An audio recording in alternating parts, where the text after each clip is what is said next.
22 जनवरी को अयोध्या में राम मंदिर की प्राण प्रतिष्ठा हुई और फिर उसके बाद हमारे रामलला राम मंदिर में विराजे और अब राम मंदिर को मिलाकर यूपी में टोटल 17,504 टेम्पल्स हो गए हैं। पर सोचने वाली बात यह है कि गरीबी, बेरोजगारी जैसे मुद्दों को छोड़ के यूपी गवर्नमेंट मंदिर बनाने पे इतना फोकस क्यों कर रही है? क्या योगी आदित्यनाथ जी मंदिर बनाकर रिलीजियसली वोटर्स को अपनी तरफ खींचना चाहते हैं या फिर सही में मंदिर बनाने से किसी भी एक स्टेट की डेवलपमेंट करी जा सकती है? आज की इस वीडियो में हम इसी मुद्दे पर डिटेल में बात करने वाले हैं और ये जानने वाले हैं कि क्या सही में एक मंदिर किसी भी एक स्टेट की इकोनॉमी को डेवलप कर सकता है या नहीं।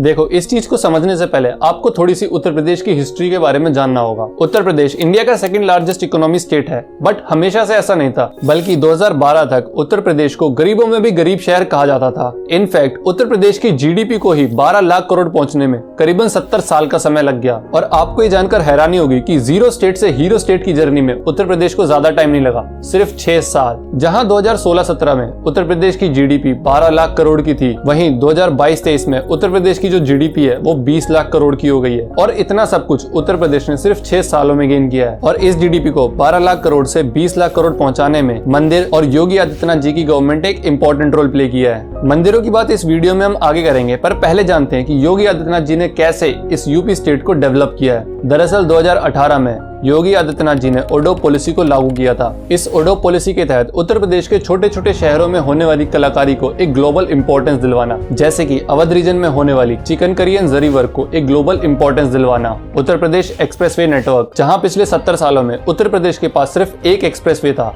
वहीं योगी आदित्यनाथ जी के आने के बाद उत्तर प्रदेश में टोटल 13 एक्सप्रेसवे हो गए हैं, जो कि उत्तर प्रदेश के छोटे छोटे शहरों को उनके बड़े और इंडस्ट्रियल एरियाज को जोड़ते हैं, जैसे कि इटावा छत्तीसगढ़ एक्सप्रेसवे। और इन एक्सप्रेसवे की क्वालिटी इतनी अच्छी है कि इन एक्सप्रेसवे पर इमरजेंसी टाइम में प्रधानमंत्री जी का प्लेन भी लैंड करवाया जा सकता है। और इस एक्सप्रेसवे पर एक एयर स्ट्रिप भी बनाया गया है, ताकि इस एयर स्ट्रिप के जरिए अगर कोई विमान आपातकालीन स्थिति में अगर वहां लैंड करना चाहता है या फिर वहां से वो टेक ऑफ करना चाहता है तो बहुत ही आसानी के साथ वो ये कर सकता है। चलिए अब बात करते हैं यूपी टेम्पल इकोनॉमी के बारे में। एक प्रेडिक्शन के अकॉर्डिंग प्राण प्रतिष्ठा के बाद 3 लाख से भी ज्यादा भक्त डेली राम मंदिर और अयोध्या में विजिट करेंगे। इनफैक्ट पहले ही दिन 5 लाख से भी ज्यादा लोगों ने राम जी के दर्शन किए हैं। और टाइम्स ऑफ इंडिया की एक रिपोर्ट के अकॉर्डिंग इन डिवोटीज की रिक्वायरमेंट को फुलफिल करने के लिए और अयोध्या के रीडेवलपमेंट करने के लिए सरकार ने 85,000 करोड़ का इन्वेस्टमेंट किया है। और इस इन्वेस्टमेंट से अयोध्या में हाईवेज, रेलवेज, इंटरनेशनल एयरपोर्ट जैसे बड़े प्रोजेक्ट्स बनाए जाएंगे। और आपको ये बात जानकर हैरानी होगी कि 22 जनवरी से पहले अयोध्या में सिर्फ एक रात स्टे करने का प्राइस 17,000 से 73,000 तक राइज हो गया था।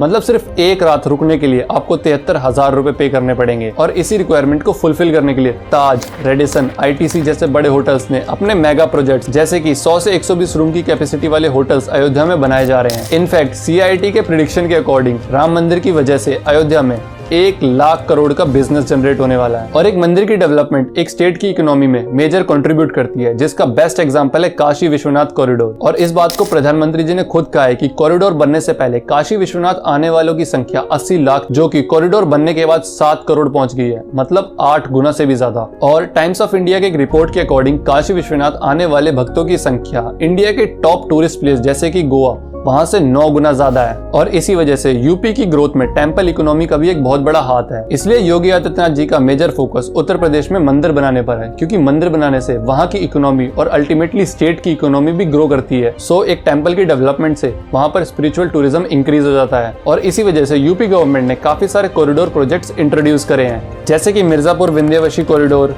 मथुरा वृंदावन कॉरिडोर, बरेली नाथ सर्किट कॉरिडोर। और उत्तर प्रदेश में इस बेटर हो रहे इंफ्रास्ट्रक्चर की वजह से 2023 में ही उत्तर प्रदेश को 40 लाख करोड़ का इन्वेस्टमेंट प्रपोजल मिला है। और एक प्रेडिक्शन के अकॉर्डिंग इससे 1 करोड़ यूथ को एम्प्लॉयमेंट मिलेगी। और अगर आपको इस वीडियो से कुछ भी सीखने को मिला हो तो वीडियो को लाइक करके चैनल को सब्सक्राइब जरूर से कर देना, क्योंकि इससे मेरे को मोटिवेशन मिलती है कि मैं और भी ज्यादा एनालिसिस करके आपको कंटेंट प्रोवाइड कर सकूं।